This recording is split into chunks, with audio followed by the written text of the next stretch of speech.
Здравейте и добре дошли в канала ми! Аз съм Ели и днес ще чета за вас "Чувството е тайната" на Невил Годард. Ако ви хареса, дайте лайк на видеото, абонирайте се и споделяйте. Приятно слушане! Анотация. "Чувството е тайната" 1944 година е много малка книга, но с голяма сила, провокираща мисълта. Базирана е изключително и само на личните преживявания на автора. Мислите ви имат силата да формират живота ви, да конструират вашата реалност и в крайна сметка да ограничат или разширят истинския ви потенциал. Книгата обяснява как нашите мисли и чувства определят как израстваме и какво постигаме. Изследва силата на нашите емоции и как те оформят реалността ни. Ние имаме силата да променим обстоятелствата, здравето и целта на живота си. Това е книга, която учи как да използваме чувствата си като инструмент за създаване на живота, който желаем. Кратко и ясно показва на читателите как бързо да постигнат целите си, разкривайки дълбоката връзка между съзнанието и реалността, между съзнателните и подсъзнателните предпоставки за изграждането й. Авторът предлага метод за използване на вашите мисли и емоции, като ви помага да предефинирате разбирането си за собственото си съществуване и да промените живота си. "Чувството е тайната" е практическа пътна карта за използване на силата на въображението за създаване на реалността, в която искаме да живеем. В тази малка книга Невил Годард прави интересен паралел и оригинално тълкуване на кратки текстове от Библията, доказвайки, че това, което ни казва в книгата си, вече е казано много отдавна. Тази малка книга носи в себе си дълбока мъдрост. За кого е "Чувството е тайната"? За всеки, който търси себе си и се стреми към лично израстване, както и за философи и теолози, които се интересуват от пресечната точка между духовността и науката.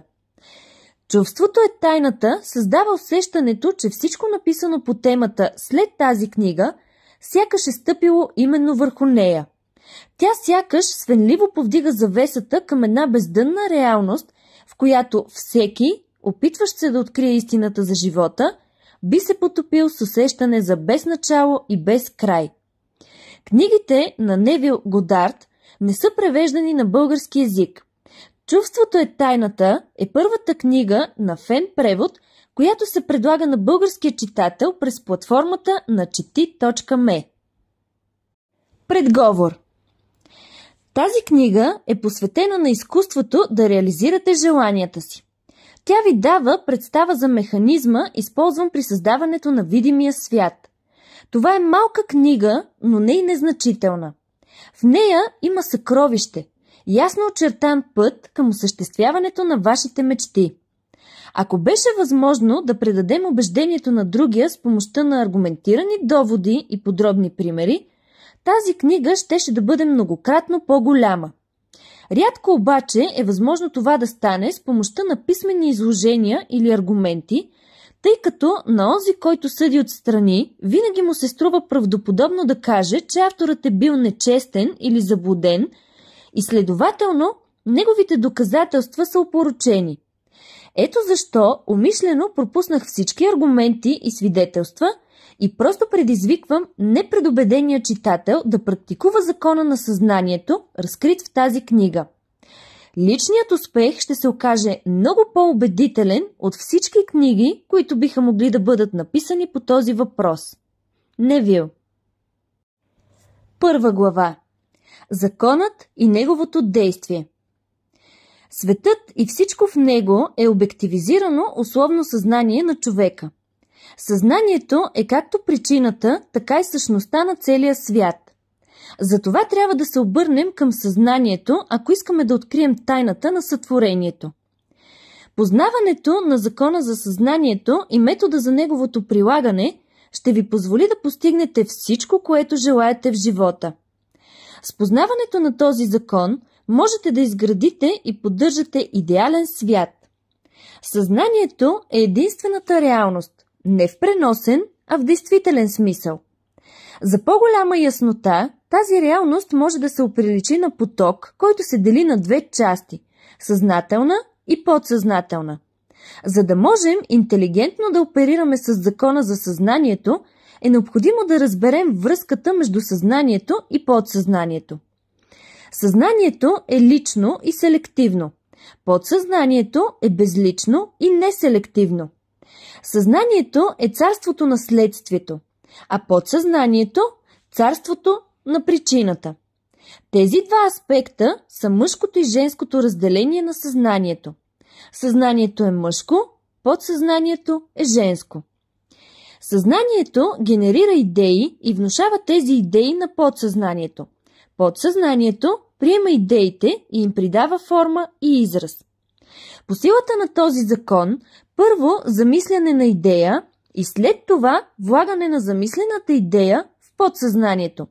Всички неща се развиват от съзнанието и без тази последователност нищо не се създава. Съзнанието впечатлява, оставя отпечатък в подсъзнанието, а подсъзнанието го изразява, проявява всичко, което го е впечатлило. Подсъзнанието не създава идеи, а приема за верни тези, които съзнанието смята за верни и по начин, известен само на него, обективизира приетите идеи. Следователно, благодарение на способността си да си представя и чувства и на свободата си да избира идеята, която ще му хрумне, човек има контрол над творението. Контролът над подсъзнанието се осъществява чрез контрол над вашите представи и чувства. Механизмът на сътворението е скрит в дълбините на подсъзнанието, женския аспект или отробата на сътворението. Подсъзнанието е отвъд разума и е независимо от индукцията. То съзерцава чувството като факт, съществуващ вътре в него и въз основа на това започва да действа, за да го изрази. Творческият процес започва с идея.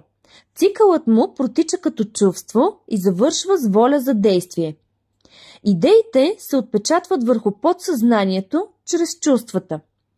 Никаква идея не може да бъде внушена в подсъзнанието, докато не бъде усетена. Но веднъж усетена, била тя добра, лоша или неутрална, тя трябва да бъде изразена. Чувството е единственото средство, чрез което идеите се предават на подсъзнанието. Затова човек, който не контролира чувствата си, може лесно да впечатли подсъзнанието си с нежелани състояния. Под контрол на чувствата не се разбира ограничаването или потискането им, а по-скоро самодисциплина. Да си представяте и да се наслаждавате само на такива чувства, които допринасят за вашето щастие. Контролът върху чувствата е важен за пълноценния щастлив живот. Никога не изпитвайте нежелани, неприятни чувства, нито пък мислете със съжаление за грешките под каквато и да е форма. Не се занимавайте с собствените си несъвършенства или с тези на другите. Да го правите означава да си внушавате на подсъзнанието. Не влагайте чувство в онова, което не искате да се случи на вас или на някой друг. Това е целият закон на пълноценния и щастлив живот. Всичко останало е коментар.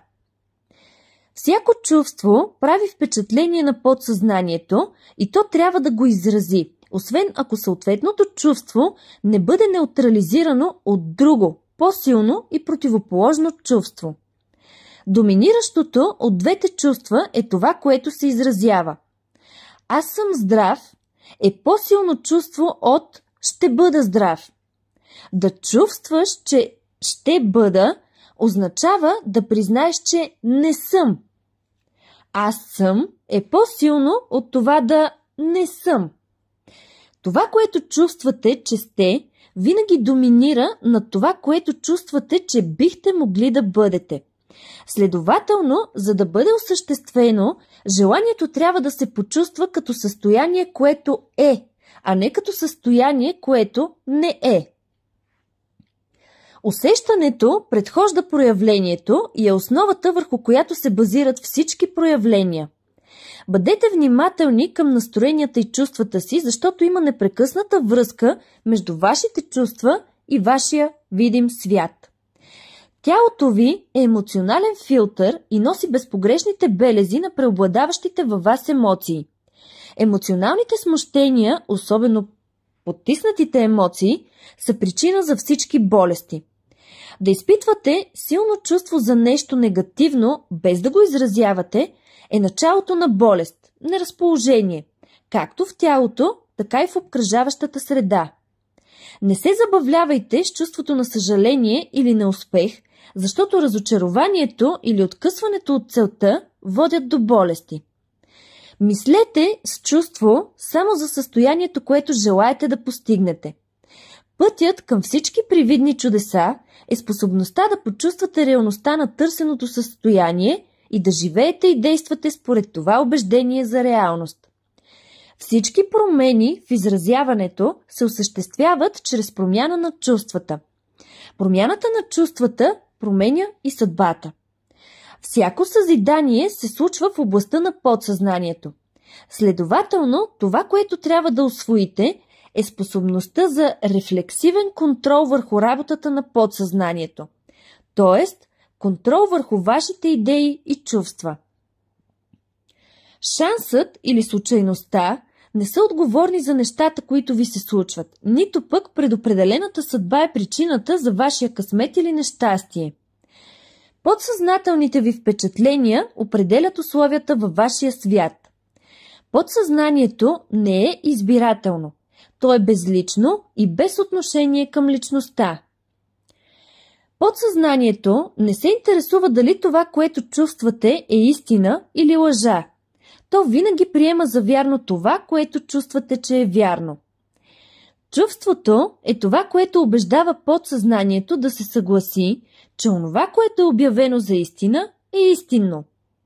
Благодарение на това качество на подсъзнанието, за човека няма нищо невъзможно.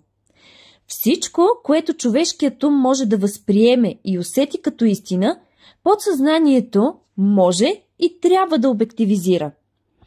Чувствата ви създават модела, от който е изграден вашия свят, и промяната на чувствата води до промяна на модела. Подсъзнанието никога не пропуска да изрази това, което му е било внушено. В момента, в който получи впечатление, започва да разработва начини за неговото изразяване. То приема внушеното му чувство като реално съществуващ вътре в него факт и веднага се заема да създаде във външния или обективния свят точно подобие на това чувство. Подсъзнанието никога не променя общоприетите вярвания на човека. То ги пресъздава до последния детайл, независимо дали са полезни или не. За да впечатлите подсъзнанието с желаното състояние, трябва да изпитате чувството, което бихте имали, ако вече бяхте осъществили желанието си. При определянето на целта си, трябва да се интересувате единствено от самата цел. Не трябва да разглеждате начина на проявление на желаното или свързаните с него трудности. Да мислите с чувство за някое състояние прави впечатление на подсъзнанието. Затова, ако се спирате на трудности, пречки или забавяне, подсъзнанието, поради самата си неселективна природа, приема усещането за трудности и пречки като ваше искане и пристъпва към тяхното създаване във вашия външен свят. Подсъзнанието е отробата на сътворението. То получава идеята за себе си чрез чувствата на човека. То никога не променя получената идея, но винаги й придава форма. Следователно, подсъзнанието извайва идеята по образа и подобието на полученото чувство. Усещането за безнадежност или невъзможност за нещо означава да се внуши на подсъзнанието идеята за провал. Въпреки, че подсъзнанието служи вярно на човека, не бива да се смята, че връзката е като между слуга и господар, както се е смятало в древността. Древните пророци са го наричали роб и слуга на човека. Свети Павел го олицетворява като жена и казва: жената трябва да се подчинява на мъжа във всичко. Подсъзнанието наистина служи на човека и вярно придава форма на неговите чувства. Въпреки това, подсъзнанието има подчертана неприязън към принудата и реагира по-скоро на убеждаване, отколкото на заповед. Следователно, то прилича повече на любимата съпруга, отколкото на слугата. Мъжът е глава на жената. Ефесяни 5.23.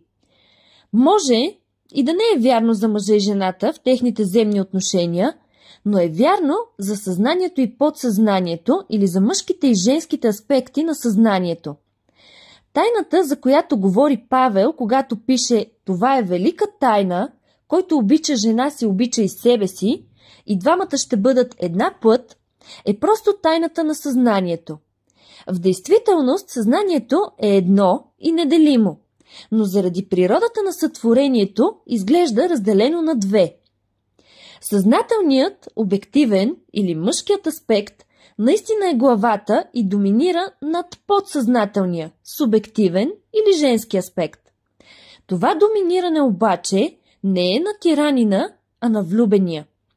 И така, като изпитвате чувството, което бихте имали, ако вече сте постигнали целта си, подтиквате подсъзнанието да изгради точно подобие на онова, което допускате за възможно.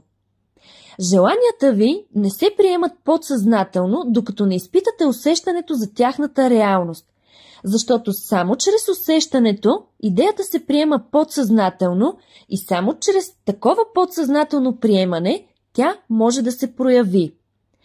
По-лесно е да припишеш чувството си на събитията в света, отколкото да признаеш, че условията в света отразяват твоето чувство. Въпреки това, вечна истина е, че външното е отражение на вътрешното. Както вътре, така и вън. Както горе, така и долу. Както долу, така и горе. Както вътре, така и вън. Както вън, така и вътре. Кореспонденция. Вторият от 7 принципа на Хермес Трисмегист. Човек не може да получи нищо, ако не му е дадено от небето. Йоан 3.27. И Небесното царство е вътре във вас. Лука 17.21. Нищо не идва отвън. Всичко идва отвътре, от подсъзнанието. Невъзможно е да виждате друго, освен съдържанието на собственото си съзнание. Вашия свят във всеки негов детайл е обективизирано съзнание. Обективните състояния свидетелстват за подсъзнателните впечатления. Промяната на впечатлението води до промяна на проявлението. Подсъзнанието приема за вярно това, което чувствате като вярно, и тъй като сътворението е резултат от подсъзнателни впечатления, чрез чувствата си определяте сътворението. Вие вече сте това, което искате да бъдете, и отказът ви да повярвате в това е единствената причина да не го виждате. Да търсите отвън това, което не чувствате, че сте, означава да търсите на празно, защото никога не намираме това, което искаме. Намираме само това, което сме. Накратко, вие изразявате и притежавате само това, което съзнавате, че сте или че притежавате. На този, който има, му се дава. Матей 13.12. Отхвърлянето на доказателствата на сетивата и приемането на усещането за изпълнено желание са начините за реализиране на желанието ви. Овладяването на самоконтрола над мислите и чувствата е най-високото постижение. Въпреки това, докато не постигнете съвършен самоконтрол, при който въпреки реалността да можете да чувствате всичко, което искате да чувствате, трябва да използвате съня и молитвата, за да си помогнете в осъществяването на желаните състояния. Сънят и молитвата са двете врати към подсъзнанието. 2 глава. Сън. Сънят. Животът, който живеем през 1/3 от престоя ни на Земята, е естествената врата към подсъзнанието. Затова сега ще се занимаем с съня. Съзнателните 2/3 от живота ни на Земята зависят от това колко внимание отделяме на съня. Нашето разбиране и удоволствието от това, което сънят може да ни даде, ще ни накара вечер след вечер да бързаме към него, сякаш сме си уговорили среща с любим човек. В сън, в нощно видение, когато дълбокият сън обзема хората, когато дремят на леглото, тогава той отваря ушите на хората и запечатва наставленията им. Йов 33. По време на сън и молитва, състояние подобно на съня, човекът влиза в подсъзнанието, за да остави впечатленията си и да получи указания. В тези състояния съзнанието и подсъзнанието са творчески свързани. Мъжкото и женското начало стават едно тяло. Сънят е времето, когато мъжкият, съзнателният ум от света на чувствата се насочва да търси своята любима или подсъзнателният си аз. За разлика от жената, която се омъжва за мъжа, за да го промени, подсъзнанието не желае да променя съзнателното будно състояние, а го обича такова каквото е и вярно възпроизвежда подобието му във външния свят на формите. Условията и събитията в живота ви са ваши създания, оформени в шаблоните на подсъзнателните ви впечатления по време на сън. Създадени по образа и подобието на най-вътрешното чувство, за да могат да се разкрият пред самите вас. Както на небето, така и на земята. Матей 6.10. Както в подсъзнанието, така и на земята. Каквото имате в съзнанието си, докато заспивате, такъв е и критерият, по който се изразявате през 2/3 от живота си на земята в будно състояние. Нищо не ви пречи да осъществите целта си, освен неуспехът да почувствате, че вече сте това, което искате да бъдете, или че вече притежавате желаното. Вашето подсъзнание дава форма на желанията ви само когато почувствате, че желанието ви е изпълнено.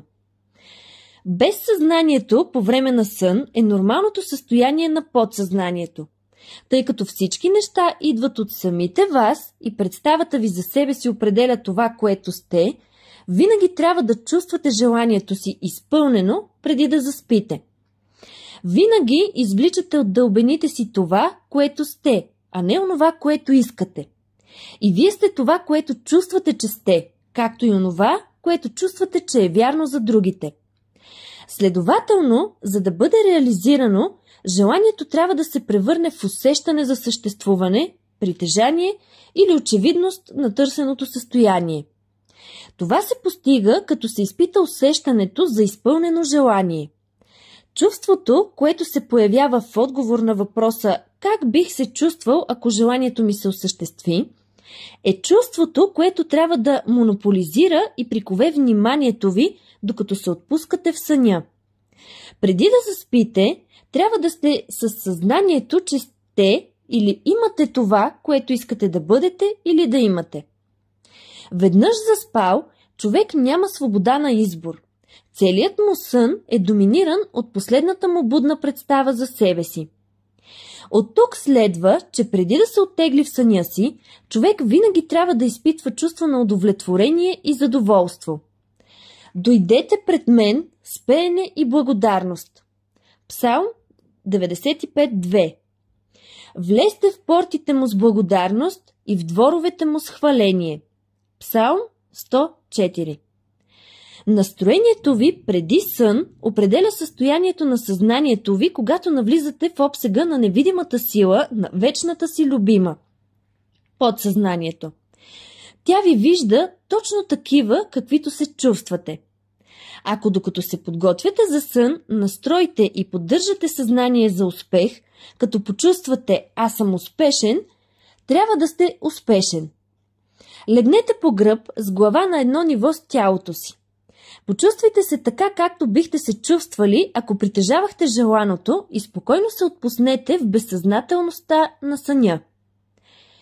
Онзи, който пази Израил, няма да задреме, нито ще заспи. Псалм 121.4. Въпреки това, той дава сън на любимите си. Псалм 127.2. Подсъзнанието никога не спи. Сънят е вратата, през която съзнателният буден ум преминава, за да се свърже творчески с подсъзнанието. Сънят прикрива творческия акт, докато обективният свят го разкрива. По време на сън човек впечатлява подсъзнанието си с своята представа за себе си. Какво по-красиво описание на тази романтика между съзнанието и подсъзнанието от това разказано в Песен на песните? Нощем на леглото си търсех този, когото душата ми обича. Намерих оногова, когото душата ми обича.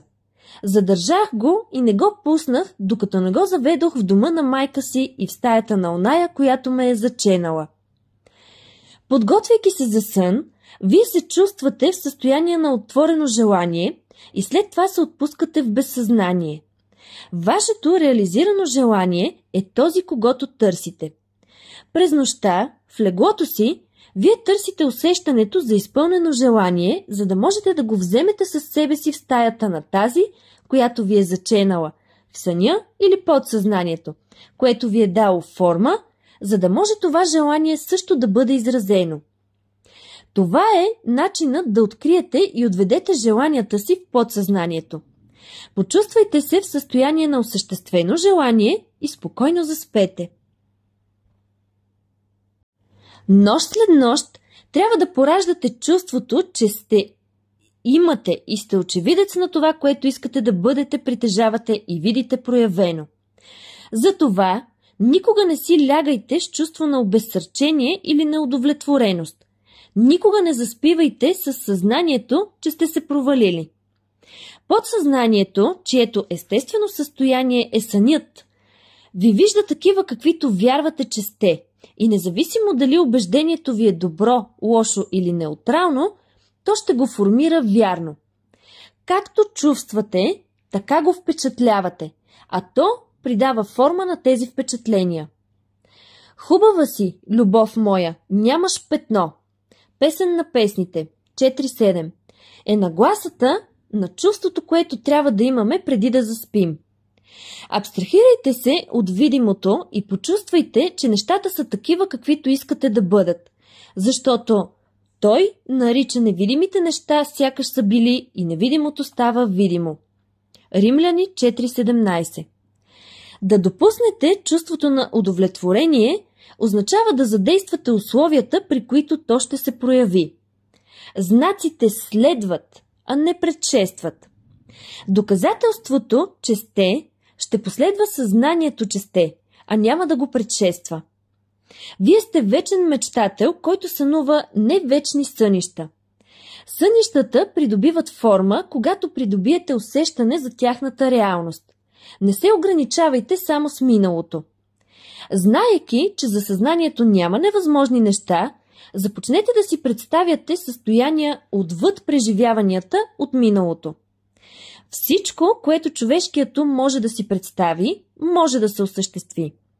Всички обективни, видими състояния са били първо субективни, невидими. Вие ги правите видими чрез усещането за тяхната реалност. Творческият процес се състои в това първо да си представим, а след това да повярваме в това, което си представяме. Винаги си представяйте и очаквайте най-доброто.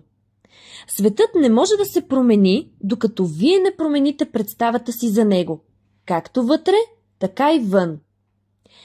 Нациите, както и хората, са само това, което вярвате, че са. Без значение какъв е проблемът, къде се намира, кого засяга, не можете никого да промените, освен себе си. И нямате нито противник, нито сътрудник в осъществяването на промяната в себе си. Не ви остава нищо друго, освен да се убедите в истинността на това, което искате да видите проявено. Щом успеете да се убедите в реалността на исканото, следват резултати, които потвърждават твърдото ви убеждение. Невъзможно е да предложите на другия състоянието, което искате да изразява. Вместо това се убеждавате, че той вече е това, което искате да бъде. Осъществяването на желанието се постига, като изпитате усещането за изпълнено желание.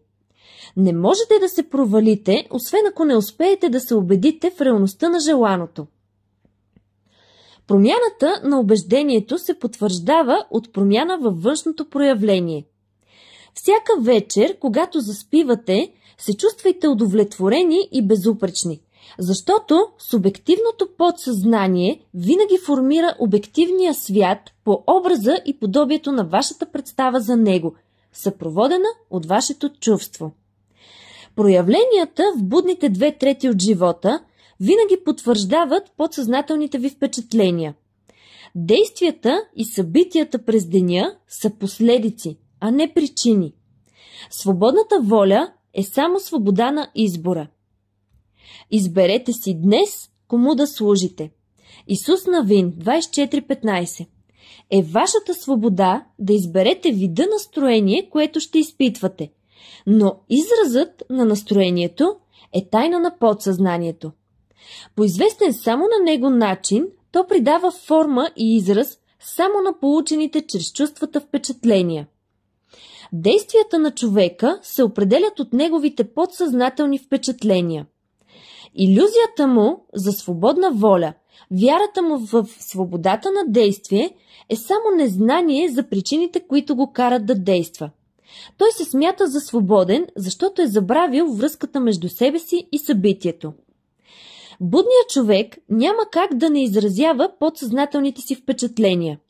Ако в миналото безконтролно сте впечатлявали подсъзнанието си, сега започнете да променяте мисълта и чувствата си, защото само така ще промените своя свят.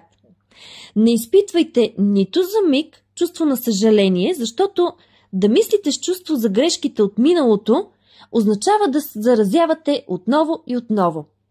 Нека мъртвите погребват мъртвите. Матей 8:22. Игнорирайте привидното и изпитайте чувството, което бихте изпитали, ако вече сте този, който искате да бъдете. Усещането за определено състояние води до това състояние. Ролята, която играете в този свят, се определя от вашата представа за себе си. Като чувствате, че желанието ви е изпълнено и тихо се отпускате в съня, вие се вживявате в звездната роля, която ще изиграете утре на Земята. И докато спите, репетирате и получавате инструкции за ролята си. Приемането на целта автоматично води до средствата за нейното осъществяване. Не се заблуждавайте по този въпрос.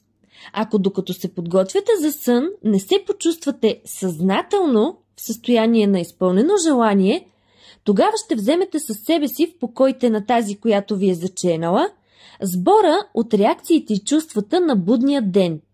И докато спите, ще бъдете инструктирани за начина, по който те ще бъдат изразени утре. Ще се събудите с убеждението, че сте свободно действащ, без да осъзнавате, че всяко действие и събитие от деня е предопределено от представата ви за себе си, когато сте заспивали. Следователно, единствената ви свобода е свободата на реакцията. Свободни сте да избирате как да се чувствате и да реагирате на драмата на деня. Но драмата, действията, събитията и обстоятелствата на деня вече е определена. Ако съзнателно и целенасочено не определите умствената нагласа, с която да заспите, тогава несъзнателно ще заспите с умствена нагласа, определена от всички чувства и реакции през деня.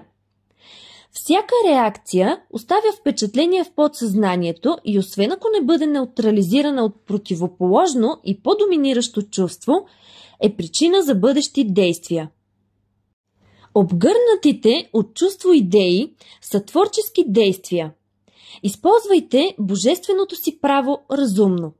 Благодарение на способността си да мислите и чувствате, имате власт над цялото творение. Докато сте будни, сте като градинар, който избира семена за градината си.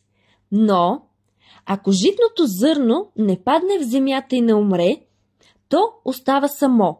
Но ако умре, дава много плод. Йоан 12:24. Вашата представа за себе си, когато заспивате, е семето, което пускате в почвата на подсъзнанието. Когато заспивате с чувство на удовлетворение и щастие, във вашия свят се появяват условията и събитията, които потвърждават тази нагласа на ума. Сънят е вратата към рая. Това, което изпитвате като чувство, го извеждате като състояние, действие или обект в пространството. Затова заспивайте с усещането за изпълнено желание. 3 глава. Молитва. Молитвата, подобно на съня, също е начин за влизане в подсъзнанието. Когато се молиш, влез в стаята си и като затвориш вратата, помоли се на Отца си, който е в тайно, и на Отец ти, който е в тайно, ще ти въздаде наяве. Матей 6.6. Молитвата е илюзия за сън, която отслабва впечатленията от външния свят и прави ума по-възприемчив към внушенията отвътре. Умът по време на молитва е в състояние на отпуснатост и възприемчивост, подобно на състоянието, в което изпада непосредствено преди заспиване. Молитвата не е толкова какво искаш, колкото как се подготвяш за получаването му. Каквото и да желаете, когато се молите, вярвайте, че сте го получили и ще го имате. Марк 11.24.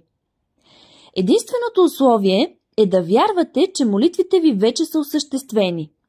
Молитвата ви трябва да получи отговор, ако изпитвате чувството, което бихте изпитвали, когато молитвата ви се сбъдне. В момента, в който почувствате желанието като реален факт, подсъзнанието намира средства за неговото осъществяване. Следователно, за да се молите успешно, трябва да се оставите на желанието, т.е. да почувствате желанието изпълнено. Перфектно дисциплинираният човек винаги е в хармония с желанието като свършен факт.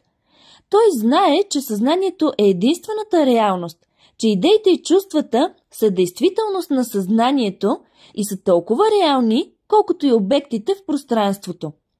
Затова никога не изпитва чувство, което не допринася за щастието му, защото чувствата са причините за действията и обстоятелствата в живота му. От друга страна, недисциплинираният човек трудно вярва в онова, което не се потвърждава от сетивата и обикновенно приема или отхвърля само въз основа на впечатленията на сетивата. Поради склонността да се вярва само на сетивата, е необходимо да ги изключим преди да започнем да се молим, преди да се опитаме да почувстваме онова, на което те се противопоставят. Винаги, когато сте в състояние на ума, бих искал, но не мога, колкото повече се стараете, толкова по-малко сте в състояние да се отдадете на желанието. Тогава привличате не това, което искате, а онова, което съзнавате, че е. Молитвата е изкуството да почувстваш, че си и имаш това, което искаш. Когато сетивата твърдят, че желанието е нереално, всички съзнателни усилия да се противопоставите са безполезни и по-скоро засилват внушението им. Молитвата е изкуството да се подчиняваме на желанието, а не да го налагаме. Винаги, когато чувството е в конфликт с желанието, чувството надделява. Доминиращото чувство неизменно се реализира. Молитвата трябва да бъде без усилия. При опит да се фиксира нагласа на ума, която в противоречие с чувствата, усилието е фатално. За да приемете успешно желанието като осъществен факт, трябва да изпаднете в пасивно състояние, вид мечтателност или медитативно размишление, подобно на чувството, което предшества съня. В това отпуснато състояние умът се отклонява от обективния свят и лесно приема субективното състояние за реалност. Това е състояние, в което сте в съзнание и сте напълно способни да се движите или да отворите очи, но нямате желание да го направите. Лесен начин да постигнете това пасивно състояние е да се отпуснете в удобен стол или на легло. Ако сте на легло, легнете по гръб с глава на едно ниво с тялото. Затворете очи и си представете, че ви се спи. Почувствайте, сънлив съм. Толкова сънлив, толкова много сънлив. След известно време ви обхваща усещане за отдалеченост, придружено от обща отпадналост и загуба на желание за движение. Чувствате приятен, комфортен покой и не сте склонни да променяте положението си, въпреки че при други обстоятелства това положение може изобщо да не ви е удобно. Когато достигнете това пасивно състояние, представете си, че сте осъществили желанието си. Не как е било осъществено, а просто, че е изпълнено. Представете си в картинна форма това, което искате да постигнете в живота си. А след това се почувствайте така, сякаш вече е постигнато. Мислите пораждат малки речеви движения, които могат да бъдат чути в пасивното състояние на молитвата, като изказвания отвън. Тази степен на пасивност обаче не е от съществено значение за осъществяването на молитвите ви. Всичко, което е необходимо, е да създадете пасивно състояние и да почувствате, че желанието е изпълнено. Всичко, от което може да се нуждаете или да желаете, вече е ваше. Не се нуждаете от помощник, който да ви го даде. То е ваше сега. Извикайте желанията си, като си представите и почувствате, че са изпълнени. Когато формулирате целта, трябва да останете напълно безразлични към евентуален неуспех, защото формулирането на целта води до създаването на средства за постигането й.